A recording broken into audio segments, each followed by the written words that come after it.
So, welcome to this very beautiful exchange that I will be putting on various mediums, my own YouTube channel, but also the Menopause Queen channel. I am so delighted to have with me today my very beautiful friend, Julia Anastasio, with whom I will be doing for the first time ever a retreat next year, which we will talk about in this. But Julia and I have known each other for many years. First of all, Julia, thank you for being here. Thank you, Charlotte, for inviting me. It's a pleasure. Julia is one of these shiny, grounded, beautiful goddesses that I met many years ago. I think it was Shiva Ray teacher training. I think that was it, wasn't it? We've done other things since. Yes, And she's absolutely. one of these people, I've been told I'm similar, but she's one of these people that you just notice from her energy. Of course, you can see her hair, very similar color to Mm. mine, but that's not it. There's an energy about Julia that really attracted me to her. And we've grown kind of over the years. And it's many years now, isn't it? Yeah, it is. I think we first met probably in about 2013. 2013, yes. Around that time, wasn't it? 12, 13, probably. I think I had Melody already. So I sort of base it on my children. Oh, yeah. Oh, yeah. No, you definitely had both girls. I definitely had both girls. Right. Okay. So yeah, it was probably around that time then. Yeah. And we've kind of grown like this. Julia has even like a wealth of experience that I can hardly contemplate in terms of um, therapy work, in terms of coaching work, in terms of wellness work, in terms of sacred feminine. Yes, she's got the yoga side of things, but she has been recently redoing her website. I'm going to share this with you because it's funny. Because you said to me in a message, when you start to strip away some of those things, I'm not sure what's left. But that all stays there, doesn't it? We're the sum total of everything that we've learned and have offered in the past. But we do evolve and we do shift. What is the work that you are focusing on now, Julia? Yeah, that's really interesting that you mentioned my website because prior to its little facelift, people would land there and they would see everything that I've done because I've been a practitioner now probably for 32 years. So people wouldn't know where to go, how to navigate, between the yoga, the Ayurveda, the coaching, the divine feminine, the sacred retreats and pilgrimages. So it was a big decision. And what was the trickiest thing for me was my loss of identity. So, Mhm. for so many years, I had identified as a yoga teacher and a yoga teacher trainer, holding trainings here in the UK and also teaching in the ashram out in India where I did my training.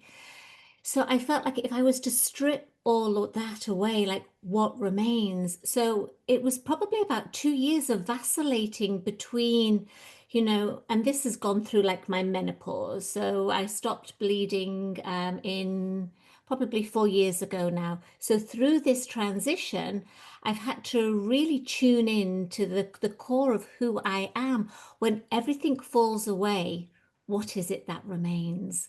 I love that. I love the fact that you mentioned the menopause being part of that because it's such a crucial part, I think, of our evolution as women, because we're not going to forget what we've to ourselves, the good, the bad, the ugly, the interesting, the amazing. But we evolve and we want to evolve and we want to change during that time. I don't know if you found that. Yeah, absolutely. And some things happen organically. Some Yeah. things just fall by the wayside, and that could be friendships, relationships, the way that we work, the way that we kind of like entertain ourselves, right? What we do for fun. And then That's it really funny that you say that. What we do for fun. That's so funny. It does completely change, doesn't it? absolutely. And because my working life and my kind of like spiritual life, they're very much enmeshed. I don't have sort of like, oh, this is what I do when I'm working, and this is what I do when I'm living, like, outside of work. Like my philosophy and my ethos are very, very similar. So that was like the very delicate unpicking of those threads. And ultimately, I had to come back to my soul essence and my mission and my purpose here and step into that. And that was a bit scary, Charlotte, because Mm. I was then sort of like broadcasting to the world that, yeah, not only do I teach yoga, meditation, and a holistic therapist and a life coach, but actually I have like a deeper purpose and a meaning for being here. And that declaration, yeah, that took a little bit of courage. How would you describe this? Is interesting because I work with quite a lot of women, both in my training, yoga teacher training, but also in the sort of coaching groups and the little women's circles that I hold space in. And very often I ask them to define themselves, either in a really short Instagram style biography or in a slightly longer, more sort of rich and in-depth Yes. text. Yes. How would you describe yourself now then, Julia? Well, now I have to really own and honor the fact that I am a spiritual being having a human experience. That this is more than just breathing, that I am here to be a guide, to be a light, to hold sacred space, to allow women to heal in the energy of sacred circle and to recognize that my experiences through this lifetime are important for other women to learn from and for us to walk side by side. So, moving away from competing and actually collaborating energetically with women. So, just really honoring that divineness within me as a woman. I love that. And that's definitely the shift that I felt during the menopause as well. There was a kind of dropping away of certain people that I've worked with in the past. Very much like you just said, didn't want the competition. I didn't want the people piggybacking on your success or your ideas for their own gain. The whole point is that we're trying to nourish each other. We're trying to collaborate. What, like you said, walk together. That's all of the ancient stories, and we'll talk about some of what we're going to do next year and what you have experienced many times before, but in a second. But the ancient myths, the stories of the Selkies, the shape-shifting women, the well keepers, etc. These are not just myths, but these are often facts as well. That was such a long time ago, and it was very much the women of the drums, the women who were the circular, not rulers, though that wasn't it. They were sort of guiding for a bit like Durga, for the good of all. There wasn't the competitive edge, there wasn't the top down power. And there Yeah. is definitely a shift back to that. And like you're one of the guides for that, I feel that I have a role as well in that I have dared to also start talking about using the language of the soul when I guide meditations. That I mean, never used to dare to do that before because I was like, people are going to think that I'm smoking some wacky backy or something. Do Yeah. you know what I mean? And you suddenly go, no, I have to own this. Yeah. And It's and so important. yeah, and for me, I think it probably happened in 2020. Mm, Because I was taken out of my environment. I was teaching in India and I couldn't get back to the UK. So mm, I found myself there for an extended period of time. And I write about this in my book, The Mandala of Wisdom. And what happened was when I returned, I started to teach online. And in my garden, I've got this small yurt. She's falling down now. But for 3.5 years, I sat physically on the earth every day of the year and I taught. So a lot of my teachings have come through the masculine line, Hatha mm, yoga and all of that. And there, the great Mother Earth started to physically speak through my root chakra. I mm, was feeling her vibration, her frequency, and I would have these glimpses of inspiration. And I would think to myself, just like you said then, I can't possibly say that. I can't possibly, sort of like guide them to do this whole thing. And then the message was clear.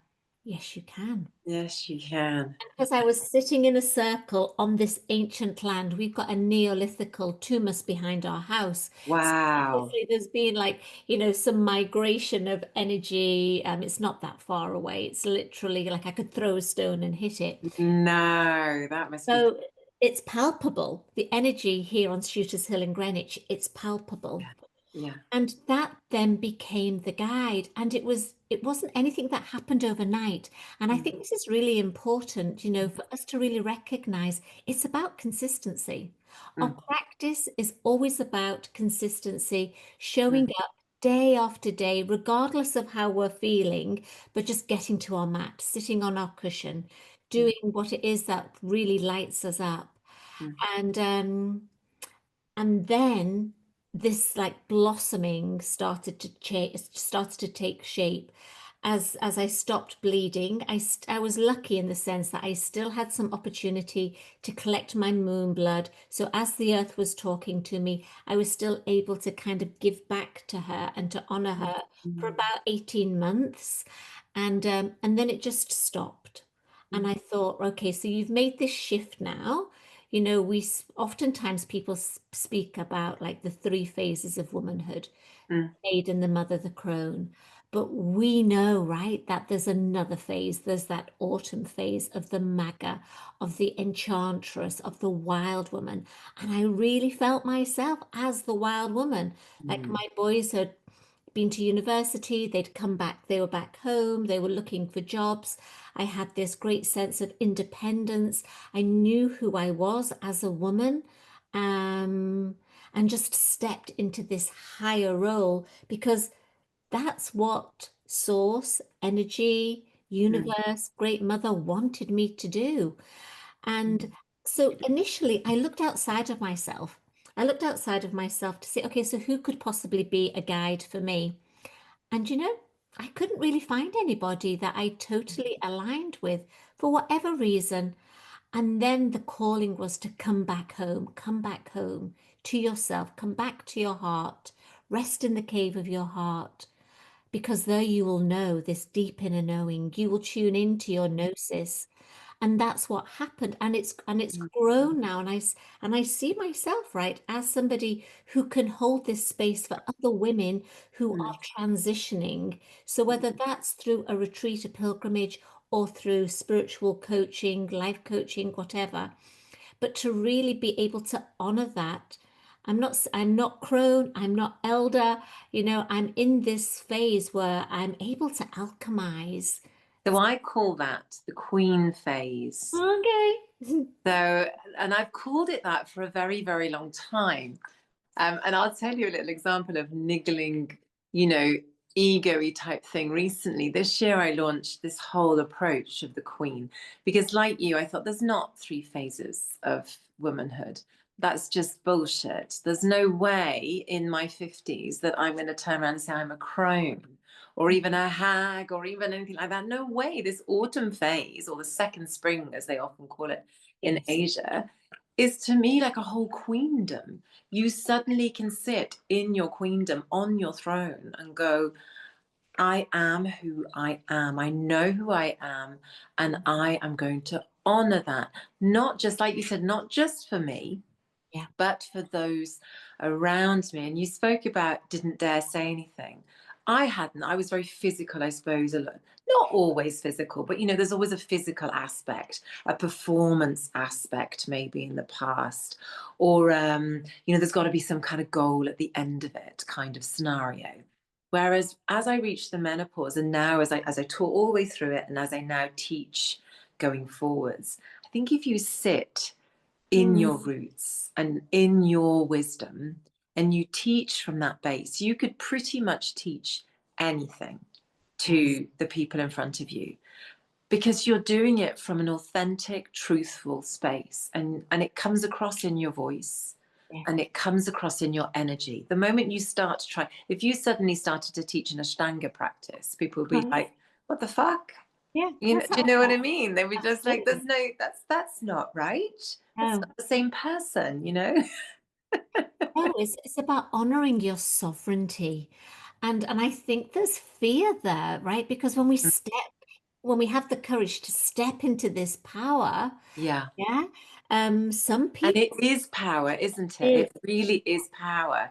I heard this woman recently said, if we stopped following the idea that we have to stay young forever with the yeah, Brucci products, with the blah, blah, blah. And I know both you and I do faced yoga, but we don't necessarily do it from that for that outer beauty point of view. I think that's quite an important thing to say. yeah, I did it from a self-confidence point of view because I was going through the menopause and I had skin cancer. You were yeah, my teacher during that, and it really helped me. That yeah, did, but also the circle of women that was there every yeah, morning. We've talked of that. That's so important. Finding your tribe, finding your circle. yeah. And then knowing, and you talked about feeling wild. When Mm, I was going through the heart of my menopause, and I still get it every now and then in the evening, I honestly went to bed every night as if I was in the forest. I would mm, get into bed and I could visualize it, feel it even. It was like I was putting, like, furs and branches and leaves over me. And I was kind of like disappearing into the forest bed every night. And I absolutely felt it. And I mm. loved it. I used to love, I've got shivers actually when I say it, 'cause I used to love that feeling. And it was like I was going back into that wild part of me. Beautiful. Question about your yurt. It's Oh, yeah. falling down. Is that symbolic? Do you think? Ah, bless. Well, I The did get that. end of an era, The Julia? end of an era. So a few things happened. I bought it in 2011. It's actually from Mongolia. Oh, wow. And so, it would be nearly 15 years old. But a couple of years, 2 years ago, a vixen in our garden had 8 cubs. And I don't know, health and safety wise, what's gone on in those foundations. So I stopped offering things for other people for that. Right. And because a lot of it is wood, like, the door would swell and one thing and another, I could possibly go in and give it a little bit of a magic zhuzh, but it also feels as well that that's the end of that phase. That's what I feel. Yeah, that's when you said that. I feel that. The other thing I'd like you to just do before we do go into Avalon, because I know your time Yes. is limited, but your book, you mentioned it. Please show it. Please show it. So, yes, Because so we're not here's very good at that, are we? You and I. No, no, no, I'm not very good at Publicity. this. Yeah. So it's called the Mandala of Wisdom, Everyday Sacred Living for the Modern Mystic. Love it. So it's based on elemental earth-based teachings. It talks about the phases of the moon. It speaks a lot about the mandala of wisdom, like the medicine wheel, how we can use the elements and the directions, which also links right with the phases of womanhood when we recognize that everything is circular Mm, and how, for me, the spiral is so powerful. And I've called a lot of my offerings spirals for many years because it's more than a circle, because we mm, keep on going past, don't we, like a certain lesson or a exactly. Yeah. certain awakening that takes place. So it was something that I knew I had in me.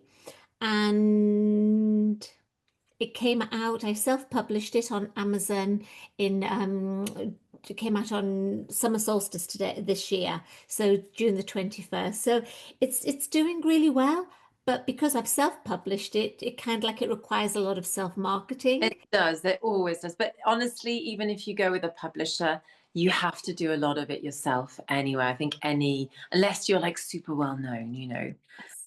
anyone has to do that. Now, I would love to talk about Avalon. So, Yes.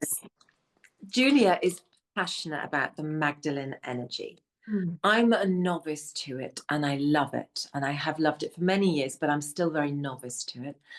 And Julia's done various pilgrimages, both in the UK and in France, and I think in Spain a little bit. Was it Yeah. Yeah. Spain?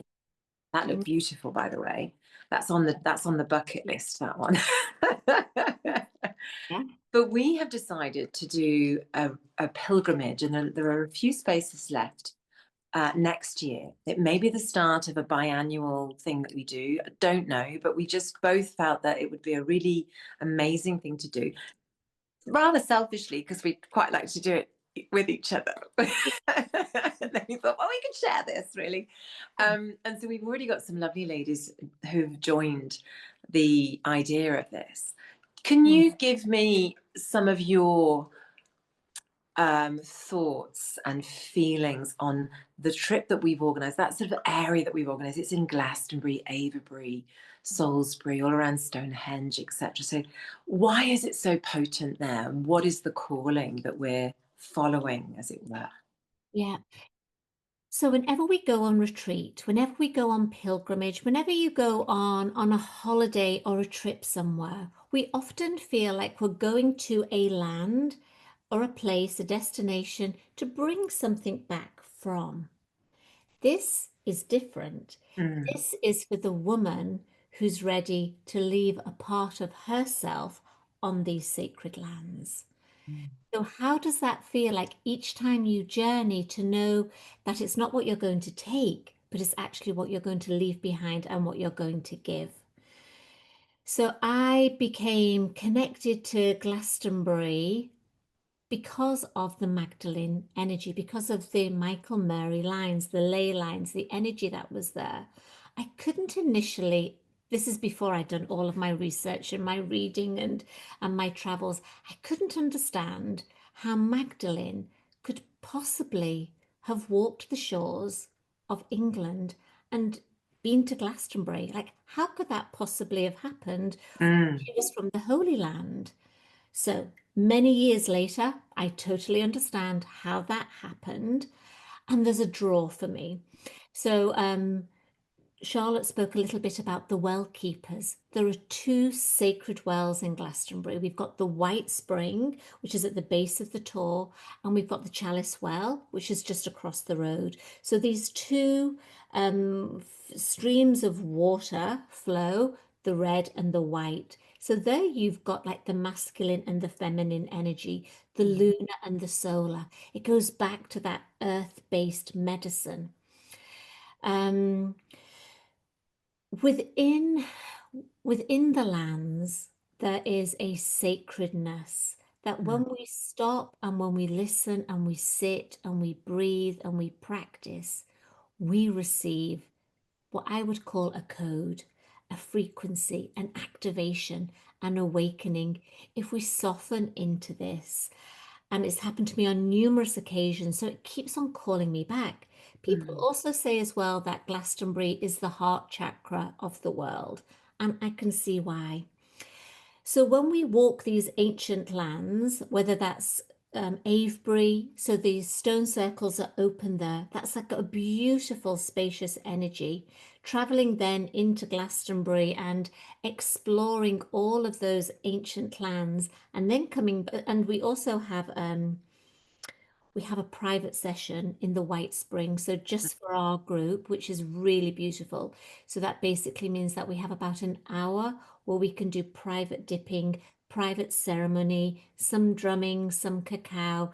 That in itself is mm, extraordinary to be able to do that. mm, And and then closer to the time, I'll be able to book us spaces to get to the inner circle of Stonehenge, which you can only really do 4 times a year at the solstice and the equinox. But that again, it's about connecting to the energy and then to imbue that energy within oneself, and then it's like a co-creation, like what can you offer? So mm, to me, this is all about empowering ourselves as the divine feminine, that mm, strong, courageous, sovereign woman, who's prepared to walk the lands, who's prepared to listen. Now, I've walked many miles in France because that's where Magdalene landed after the Holy Land, and then she travelled on and visited Glastonbury. And this year, the Black Madonna started to speak to me, and that's why I ended up traveling through France and ending up in Montserrat. Mm, So this is about any pilgrimage or any pilgrimage that we do for, I believe, is about a deep connection, and it's a calling of the soul. It's mm, more than, oh, this is a place that I really want to visit. It's actually something that's deeper than that. It's cellular. It's a remembrance. It's a memory in your cells that's asking you to take that journey. So Egypt's calling me, right? And it has done for many, many years, but that's on the back burner because I want to mm, do that right.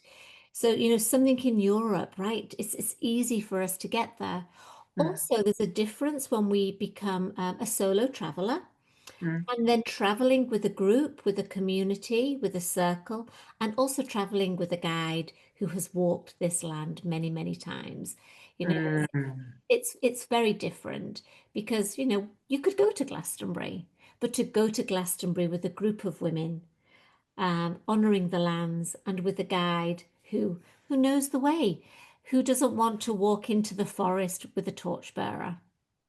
Mm. Exactly. And I think that was what really has drew me. So, as you know, I was born in the UK, but I've lived now for 25 years in France. And I was definitely called to here and called to the different places that I have lived in and that I am living in.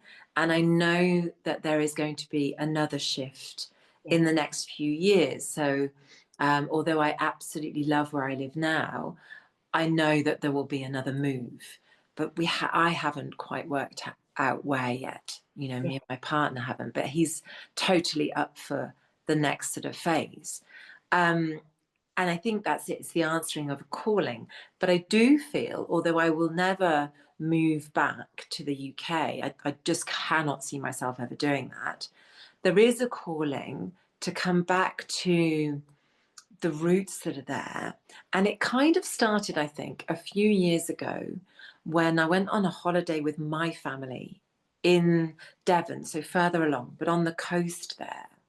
Mm. And that coast path and the energy, even just the visuals of all of that Jurassic coast in the Mm. UK started to call me. And it was at a time that I just lost my partner who'd taken his life, and I was really raw, I think, in my emotion, or possibly even quite empty in my emotion, and I needed some visceral reminder and calling. And I think it really started then, now with hindsight.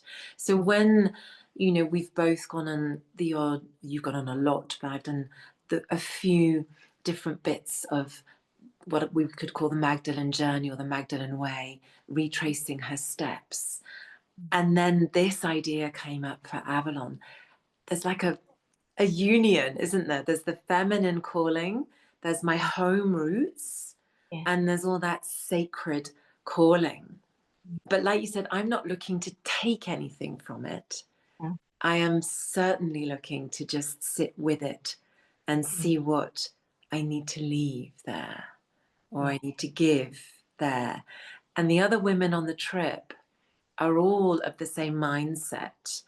And Yes. one woman who you'll obviously meet next year, she told me that when she was little, so I mean quite little, her aunt took her on this trip.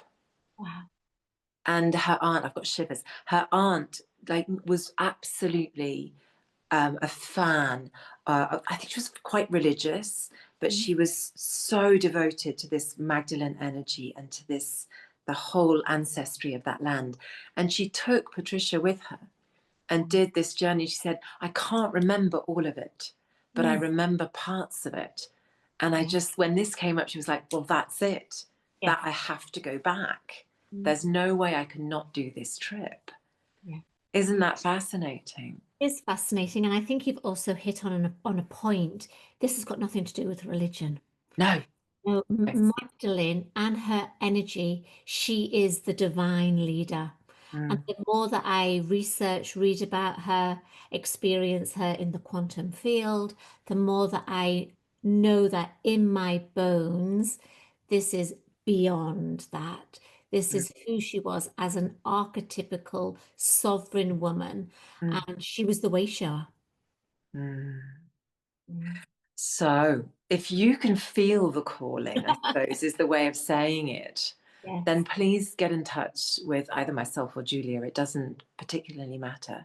But get in touch with us, because really that's who we're inviting to join this. Mm. It's not like a normal, there's a yoga retreat, or here's a holiday you can come on, or this is a pilgrimage.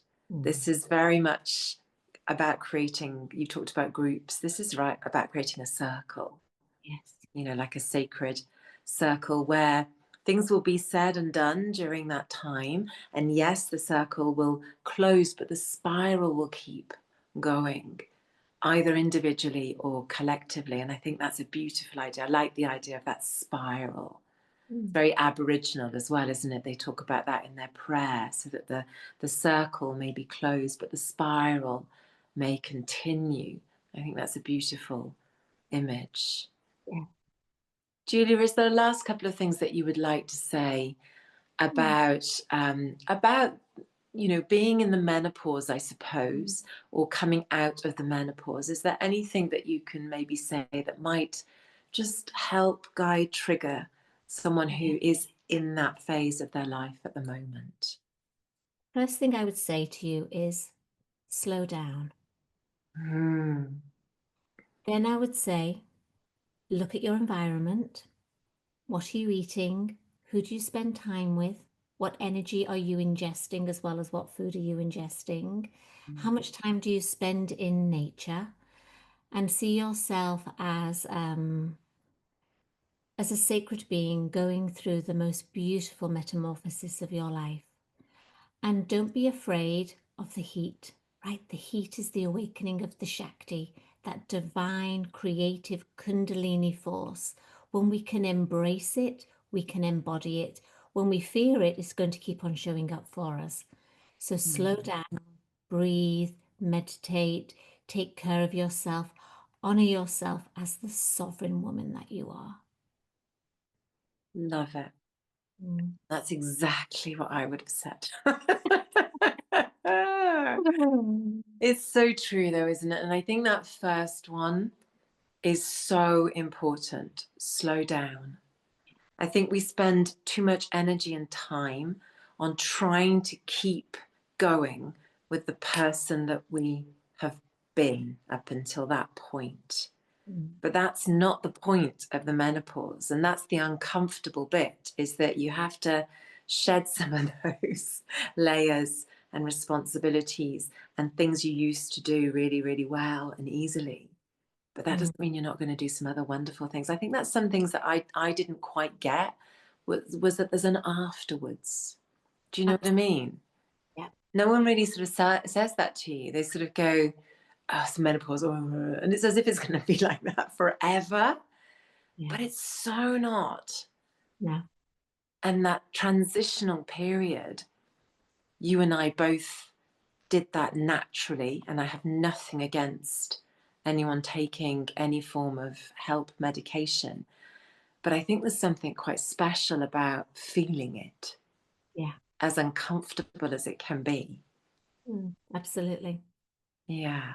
Julia, thank you. Thank Thank you. I cannot wait to see you. I you. cannot wait. It Mm, feels like it's going to be ages, and it won't be. It'll be like tomorrow kind of thing. it will. It will. So thank you for this wonderful exchange. You Ah, can get Julia's book. I'll have to put a little link underneath.